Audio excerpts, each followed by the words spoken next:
आखिर महिलाएं हनुमान जी की पूजा क्यों नहीं कर सकती और क्यों महिलाओं को हनुमान जी की मूर्ति स्पर्श करने से रोका जाता है? और क्या आप जानते हैं मासिक धर्म के दौरान महिलाएं हनुमान चालीसा का पाठ नहीं कर सकती? आखिर इसके पीछे की असली वजह क्या है? तो चलिए जानते हैं इस वीडियो में, मगर इससे पहले कमेंट में जय बजरंगबली लिखना ना भूले। हनुमान जी को जागृत देव माना जाता है और भगवान राम के भक्त हनुमान जी के बारे में कहा जाता है कि वो चिरंजीवी है। वही कलयुग में हनुमान जी की पूजा करने से सारे कष्ट दूर हो जाते हैं। हिंदू धर्म की कथा और धार्मिक ग्रंथों में महिलाओं के द्वारा भगवान बजरंगबली की पूजा करने का उल्लेख किया गया है।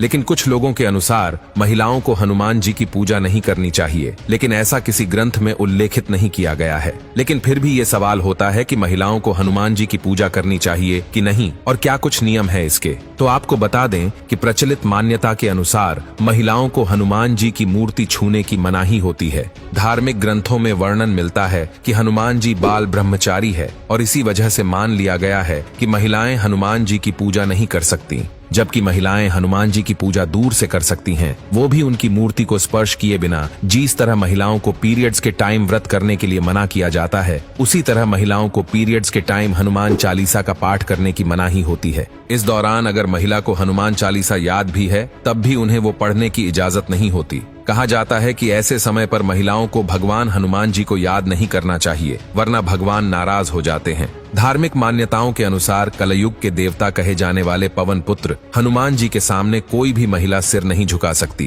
क्योंकि ऐसा कहा जाता है कि भगवान हनुमान किसी भी स्त्री को अपनी माँ समान मानते हैं। जैसे वो माता सीता को अपनी माँ समान ही मानते थे और उनके सामने शीश झुकाते थे, वो नहीं चाहते कि कोई भी महिला उनके सामने सिर झुकाए। इसीलिए कहा जाता है कि जब कोई स्त्री हनुमान जी की पूजा करती है तो उसे भगवान के सामने शीश नहीं झुकाना चाहिए और सिर्फ उनके सामने हाथ जोड़ने चाहिए। धार्मिक मान्यताओं के अनुसार देवी देवताओं की प्रतिमा पर जल अर्पित करना एक संस्कार के रूप में गिना जाता है और पूजा करने में सबसे पहले जल अर्पित करते हैं, फिर उसके बाद पूजा का आरंभ किया जाता है। आपको बता दें कि इसे एक तरह से स्नान के रूप में देखा जाता है। इसीलिए महिलाएं इस बात का ध्यान रखें कि हनुमान जी को ना तो जल अर्पित करें और ना ही उन पर वस्त्र अर्पित करें, क्योंकि अगर वह जल अर्पित करती है तो इसका अर्थ हुआ कि वह हनुमान जी को स्नान करा रही है, जो कि बजरंगबली को पसंद नहीं है। शास्त्रों में ऐसा कहा गया है कि महिलाएं हनुमान जी की उपासना तब नहीं कर सकती हैं जब महिलाओं को पीरियड्स आते हैं, और अगर किसी महिला ने हनुमान जी के फास्ट रखने का अनुष्ठान किया है और बीच में उसे पीरियड्स हो जाए तो ये अनुष्ठान टूट जाता है।